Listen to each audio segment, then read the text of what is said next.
जय श्री कृष्ण। प्यारे बच्चों, जीवन तो सभी जीते हैं, लेकिन ये जीवन जीने का सलीका कितने को आता है, यही भेद है गीता में। श्रीमद् भगवत गीता संस्कृत महाकाव्य महाभारत की एक उपकथा के रूप में प्राप्त है। महाभारत में वर्तमान कलयुग तक की घटनाओं का विवरण मिलता है। आज से 5000 वर्ष पूर्व भगवान श्री कृष्ण ने अपने मित्र तथा भक्त अर्जुन को भगवत गीता का उपदेश दिया था। श्रीमद् भगवत गीता में 18 अध्यायों में 700 श्लोक हैं। श्रीमद् भगवत गीता दुनिया का सर्वाधिक प्राचीन ज्ञान ग्रंथ है, जिसका अनुवाद संसार की लगभग सभी भाषाओं में उपलब्ध है। भगवत गीता में जीवन की सभी समस्याओं का समाधान उपलब्ध है। यह उपनिषदों का सार कही गई है। आइए गीता ज्ञानम इस श्लोक का भावार्थ देखते हैं।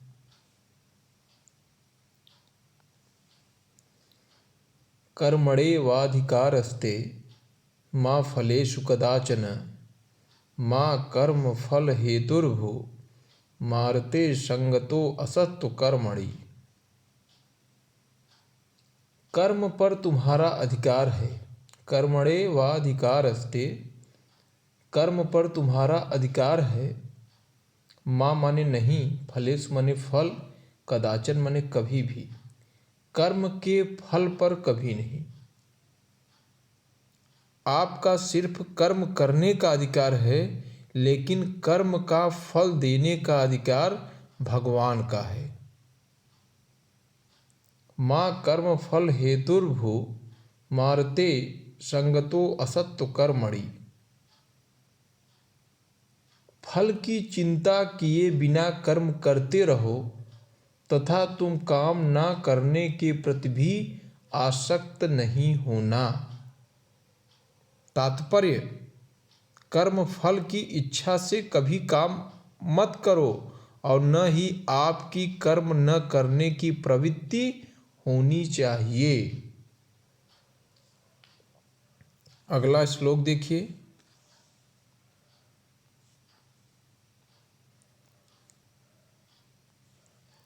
योगस्थः कुरु कर्माणि संगम त्यक्त्वा धनंजय सिद्धय सिद्धयोः समो भूत्वा समत्वम योग उच्यते। योगस्थ, योग में स्थित हुआ। हे धनंजय, यहाँ धनंजय अर्जुन के लिए कहा गया है। हे धनंजय, कर्म न करने की जो तुम्हारी आसक्ति हो रही है। योगस्थम कुरु कर्माणि संगम त्यक्त्वा धनंजय। हे धनंजय, कर्म न करने की जो तुम्हारी आसक्ति हो रही है, त्यक्त्वा, उसे त्याग दो। हे धनंजय, कर्म न करने की जो तुम्हारी आसक्ति हो रही है, उसको त्याग दो और सिद्धय सिद्धयो समो भूत्वा समत्वम योग उच्यते। सिद्ध और असिद्ध में अपनी बुद्धि को समान रखते हुए, सिद्धय असिद्धयो समो भूत्वा, अपनी बुद्धि को समान रखते हुए समत्वम योग उच्यते। इसी समत्व के भाव को योग कहा गया है। समत्वम माने समानता का भाव। किसी भी परिस्थिति में, चाहे वह सुख हो चाहे वह दुख हो, उसका आपके ऊपर कोई प्रभाव नहीं न पड़े, इसी को समत्व कहा गया है। गुलाब का फूल है, चाहे जिस परिस्थिति में आप उसको रख करके आप उसके महक को देखेंगे, उसमें कोई अंतर नहीं आएगा, वह महकता ही रहेगा। तो समत्व की भावना होनी चाहिए। तीसरा देखिए श्लोक। तस्माद् शक्तः सततं कार्यं कर्म समाचर अशक्तो हाराचरन् कर्म परमाप्नोति पुरुषः। तस्माद् शक्तः सततं कार्यं कर्म समाचर।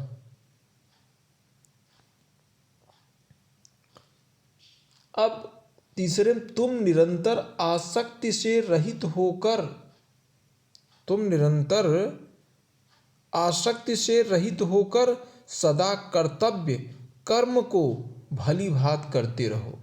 तस्माद् शक्तः सततम, लगातार कार्यम कर्मम समाचर, अपने काम को करते रहो, भली भांति करते रहो, क्योंकि आसक्तो हाराचरण कर्म परमाप्नोति पुरुष, क्योंकि आसक्ति से रहित होकर कर्म करता हुआ मनुष्य परमात्मा को प्राप्त हो जाता है।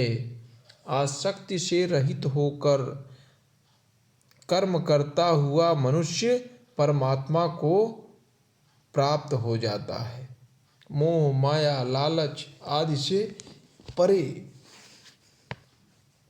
अगला देखिए श्लोक, यदा यदा हि धर्मस्य ग्लानिर्भवति भारत, अभ्युत्थानम अधर्मस्य तदात्मानं सृजाम्यहम्। भगवान श्री कृष्ण कह रहे हैं, हे भारत, यदा यदा, जब जब धर्म की हानि होती है, यदा यदा ही धर्मस्य, जब जब धर्म की हानि होती है तब धर्म की स्थापना हेतु ईश्वर अवतार लेते हैं। यदा यदा ही धर्मस्य ग्लानिर्भवति भारत, अभ्युत्थानम अधर्मस्य तदात्मानं सृजाम्यहम्। हे भारत, हे अर्जुन के लिए यहाँ संबोधन है। जब जब धर्म की पतन होती है, ग्लानि होती है, उसका लोप होता है और अधर्म में होती है, तब तब मैं धर्म के अभ्युत्थान के लिए स्वयं ही उसकी रचना करता हूँ, अर्थात अवतार लेता हूँ। हे भारत, अर्जुन के लिए संबोधन, जब जब धर्म की ग्लानि यानी उसका लोप होता है और अधर्म की वृद्धि होती है, तब तब मैं धर्म के उत्थान के लिए स्वयं उसकी रक्षा के लिए पृथ्वी पर अवतार लेता हूँ। अगला श्लोक देखिए, परित्राणाय साधूनां विनाशाय च दुष्कृतां धर्म संस्थापनार्थाय संभवामि युगे युगे। साधुओं के उद्धार के लिए, साधु नाम परित्राणाय, साधुओं सज्जनों साधुओं के उद्धार के लिए, विनाशाय च दुष्कृतां, दुष्टों के विनाश के लिए, धर्म की पृथ्वी पर धर्म की स्थापना के लिए, धर्म संस्थापनार्थाय, पृथ्वी पर धर्म की स्थापना के लिए प्रत्येक युग में, संभवामि युगे युगे, प्रत्येक युग में मेरा अवतरण होता है, प्रत्येक युग में अवतरण होता है, मैं जन्म लेता हूँ सज्जनों और साधुओं की रक्षा के लिए, दुर्जनों और पापियों के विनाश के लिए और धर्म की स्थापना के लिए मैं हर युग में जन्म लेता हूँ। अगला श्लोक देखिए, नैनम छिदन्ति शस्त्राणि नैनम दहति पावक, न चैनम क्लेदयन्त्यापो न शोषयति मारुतः। यह आत्मा, आत्मा जो यह आत्मा है, न तो शस्त्रों से काटी जा सकती है। नैनम छिदन्ति शस्त्राणि,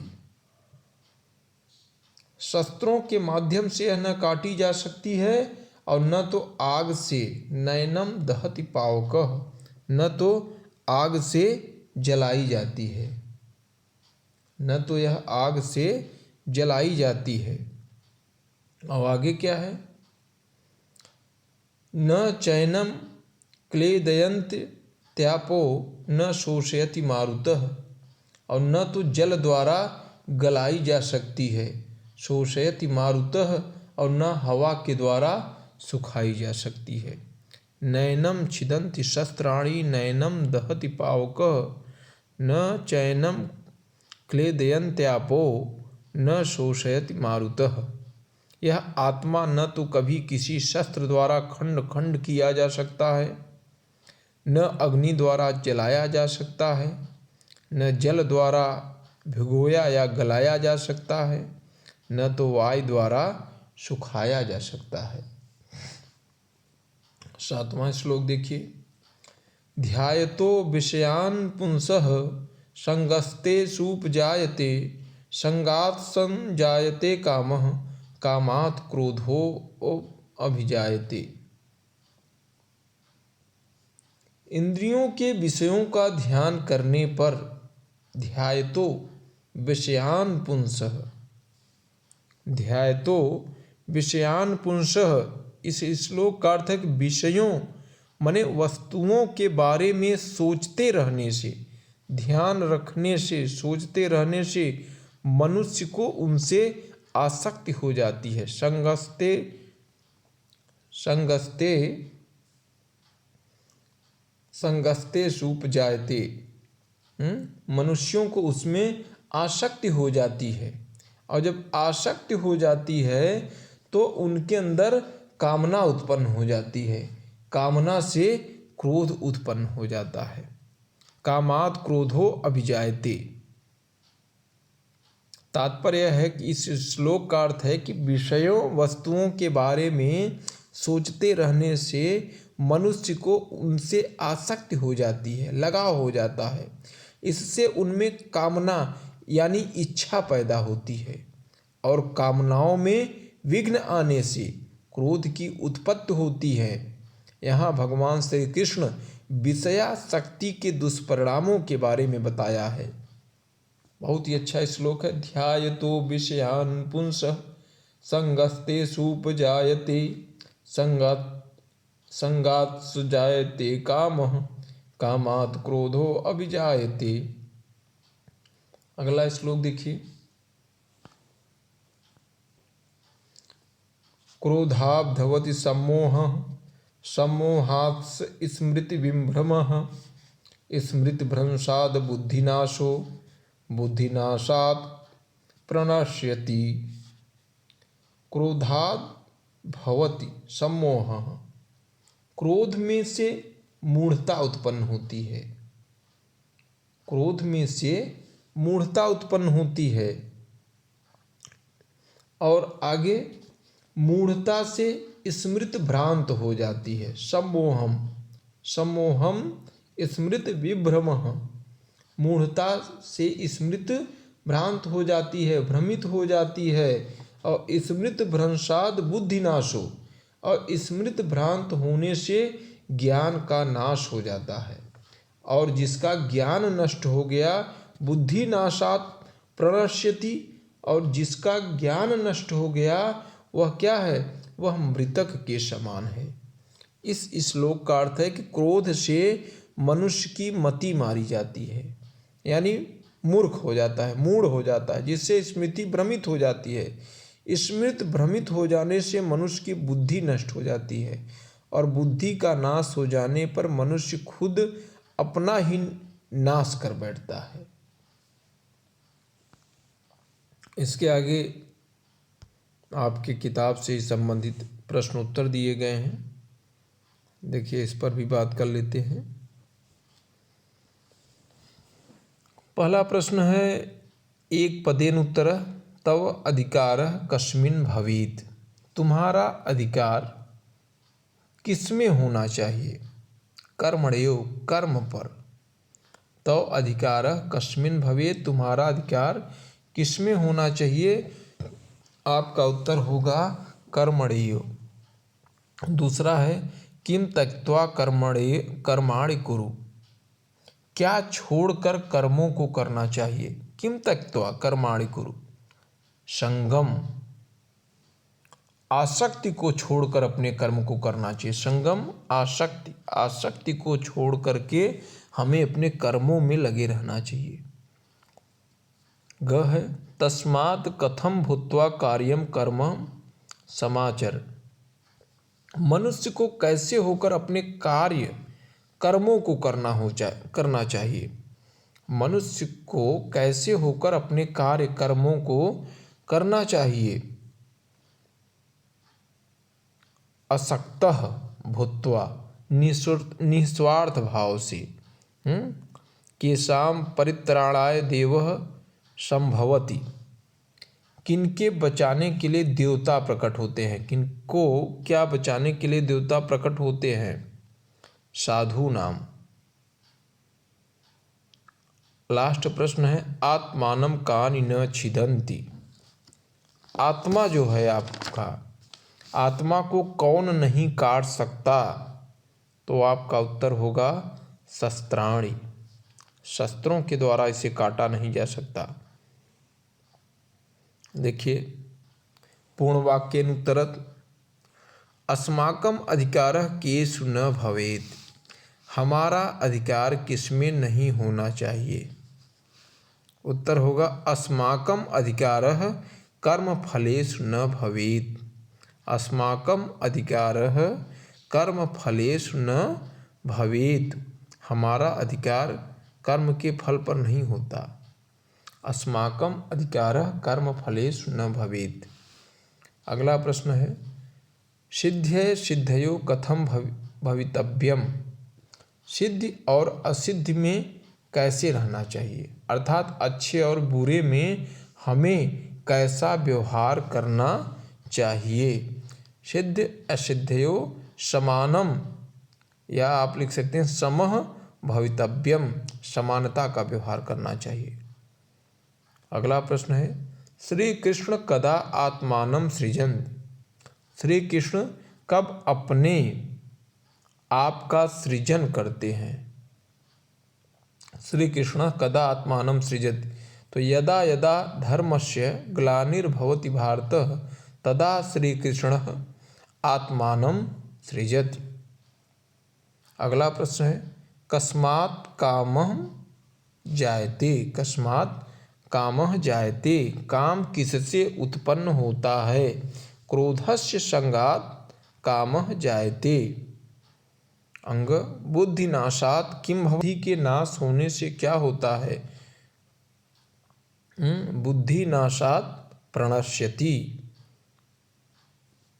फिर इसके बाद आपके किताब में प्रश्न निर्माण की प्रक्रिया है, इसको आप स्वयं करिए।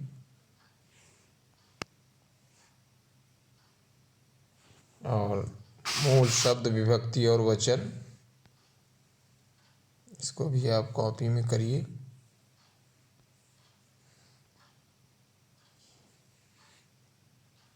अगला प्रश्न आप देखिए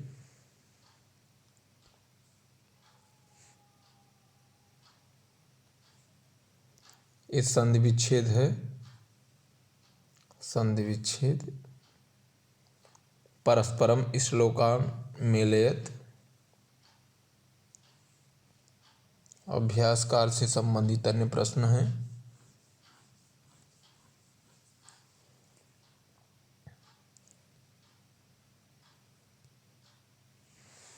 धन्यवाद।